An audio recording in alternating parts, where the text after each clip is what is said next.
ចាជំរាបសួរពុកម៉ែបងប្អូនទាំងអស់គ្នាសូមស្វាគមន៍មកកាន់វីដេអូធ្វើម្ហូបរបស់នាងខ្ញុំសាជាថ្មីនៅក្នុងមុខម្ហូបថ្ងៃនេះដែរគឺនាងខ្ញុំបានប្រហុកលីង7ទុំណាបងប្អូនចាមុខម្ហូបមួយមុខនេះគឺជាម្ហូបខ្មែរចំតួបងប្អូននិយាយពីរសជាតិគឺអេមែនទែនសម្រាប់បងប្អូនដែលចូលចិត្តញ៉ាំប្រហុកដូចនាងខ្ញុំអញ្ចឹងគ្រាន់តែឮមនុយប្រហុកដឹងក៏ច្រក់ទឹកមាត់ហើយបងប្អូនតើឥឡូវដើម្បីកុំឲ្យខាត់ពេលបងប្អូនយូរមកមើលពីរបៀបធ្វើរបស់នាងខ្ញុំទាំងអស់គ្នាចំពោះគ្រឿងផ្សំហ្នឹងគឺនាងខ្ញុំមានខ្ទឹមសម្ទេសខ្ចីក៏បានឬមួយក៏ម្ទេសទុំពណ៌ក្រហមដូចនាងខ្ញុំអញ្ចឹងក៏បានសម្រាប់ខ្ទឹមសហ្នឹងគឺយើងបកសបកវាបានស្អាតហើយនាងខ្ញុំ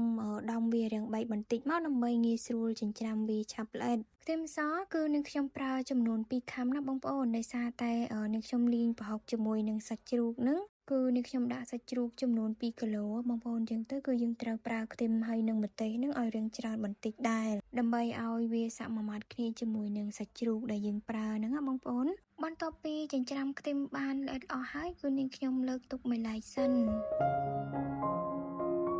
បន្ទាប់មកទៀតគឺនាងខ្ញុំចាប់ផ្ដើមហាន់ជាមួយនឹងម្ទេសទុំពណ៌ក្រហមសម្រាប់ម្ទេសគឺនាងខ្ញុំប្រើចំនួន2ខាំណាបងប្អូនបើសិនជាបងប្អូនមិនចូលចិត្តហឹរគឺយើងដាក់តិចតួចទៅបានហើយក្រោយពីរៀបចំគ្រឿងក្រើរួចអស់ហើយគឺនាងខ្ញុំចាប់ផ្ដើមបំពងជាមួយនឹងម្ទេសផ្លោកកច្រាំណាបងប្អូនចាសម្រាប់ម្ទេសផ្លោកកច្រាំហ្នឹងបងប្អូនចង់ដាក់ក៏បានអត់ក៏បានសម្រាប់នាងខ្ញុំគឺនាងខ្ញុំដាក់ដើម្បីឲ្យប្រហុកលីងរបស់នាងខ្ញុំនឹងមានពណ៌ក្រហមស្រស់ស្អាតហើយបន្ទាប់មកគឺនាងខ្ញុំដាក់បំពងជាមួយនឹងខ្ទឹមសចិញ្ច្រាំដើម្បីឲ្យវាឡើងឈ្ងុយល្អ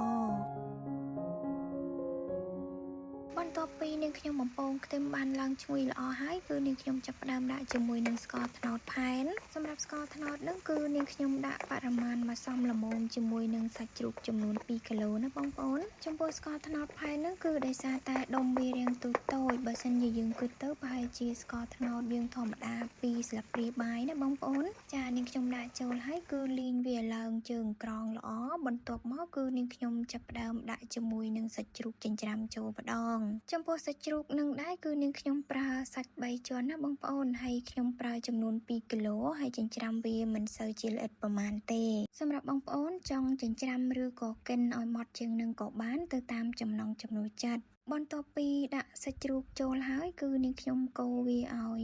សព្វជាមួយនឹងគ្រឿងណាបងប្អូនបន្ទាប់មកគឺនាងខ្ញុំរងាស់ទុកចោលរយៈពេល15នាទីសិនមើលតែសាច់រាងឆ្អិនបន្តិចហើយគឺនាងខ្ញុំដាក់ជាមួយនឹងប៊ីចេងក៏ដូចជារ៉ូឌីមួយមុខ1ស្លាបព្រាបាយចុងក្រោយគេហ្នឹងគឺនាងខ្ញុំលួចជាមួយនឹងអំបិលក្រួសបន្តិចដែរដើម្បីឲ្យរសជាតិប្រហុកលីងហ្នឹងគឺរាងដិតបន្តិចបន្ទាប់មកគឺកូរច្បល់វាចូលគ្នាមកសន្ទុះទៅដើម្បីឲ្យសាច់ជ្រូកហ្នឹងគឺវាចាប់គ្នាជាមួយនឹងគ្រឿងបានល្អ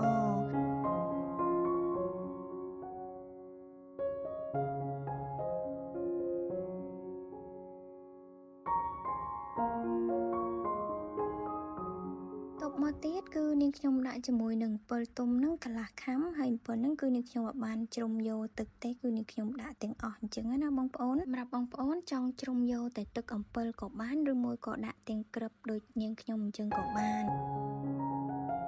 បន្ទាប់ពីនាងខ្ញុំរំងាស់សាច់ជ្រូកទុក15នាទីហើយគឺនាងខ្ញុំចាប់ផ្ដើមដាក់ជាមួយនឹងប្រហុកកច្រាំចូល1វែកបាយសម្រាប់ប្រហុកគឺនាងខ្ញុំប្រើចំនួន1វែកបើសិនជាយើងគិតជាខាំប្រហែលជា2ខាំណាបងប្អូនសម្រាប់សាច់ជ្រូក2គីឡូហ្នឹងគឺនាងខ្ញុំប្រើប្រហុកចំនួន2ខាំគឺយើងដាក់ប៉ុណ្ណឹងទៅគឺវាមកល្មមរសជាតិឆ្ងាញ់វាមិនសូវដិតក្លិនផុសខ្លាំងពេកទេបងប្អូននិយាយទៅគឺ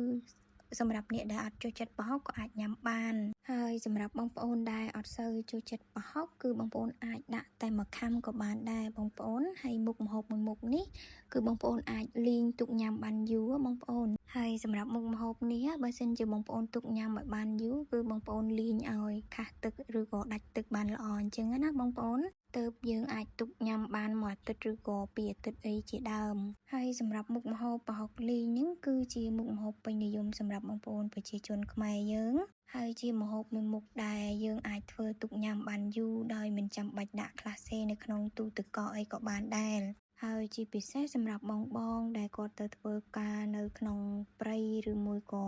ទៅឆ្ងាយអីចឹងគាត់ពិបាកក្នុងការធ្វើម្ហូបធ្វើអីគឺគាត់អាចធ្វើមុខម្ហូបប្រហុកលីងនេះដាក់ទៅតាមខ្លួនបាន ចាបន្ទាប់ពីនាងខ្ញុំបានរំងាស់ប្រហុកជាមួយនឹងសាច់ជ្រូកបានចូលជាតិគ្នាបានល្អហើយភ្លក់ទៅល្មមឆ្ងាញ់ហើយគឺនាងខ្ញុំបង់ជាមួយនឹងស្លឹកខ្ទឹមចូលណាបងប្អូនចាហើយសម្រាប់ស្លឹកខ្ទឹមនេះគឺនាងខ្ញុំលីងឲ្យវារាំងឆ្អិនបន្តិចសិនទើបនាងខ្ញុំបិទហ្គាសហើយទុកប្រហុកលីងនឹងឲ្យចុះត្រជាក់បន្តិចទើបនាងខ្ញុំដួសដាក់កែវចានៅពេលដែលប្រហុកយើងចុះត្រជាក់បានល្អហើយគឺយើងដួសដាក់កែវទៅគឺយើងទុកញ៉ាំបានយូរអញ្ចឹងណាបងប្អូនចាបងប្អូនសម្រាប់វីដេអូថ្ងៃនេះគឺសូមបញ្ចប់តែត្រឹមហ្នឹងហើយនាងខ្ញុំក៏សូមអរគុណដល់បងប្អូនទាំងអស់គ្នាដែលបានតាមដានវីដេអូមួយនេះពីដើមរហូតដល់ចប់នាងខ្ញុំសូមជូនពរឲ្យបងប្អូនមានសុខភាពល្អសំណាងល្អគ្រប់គ្នា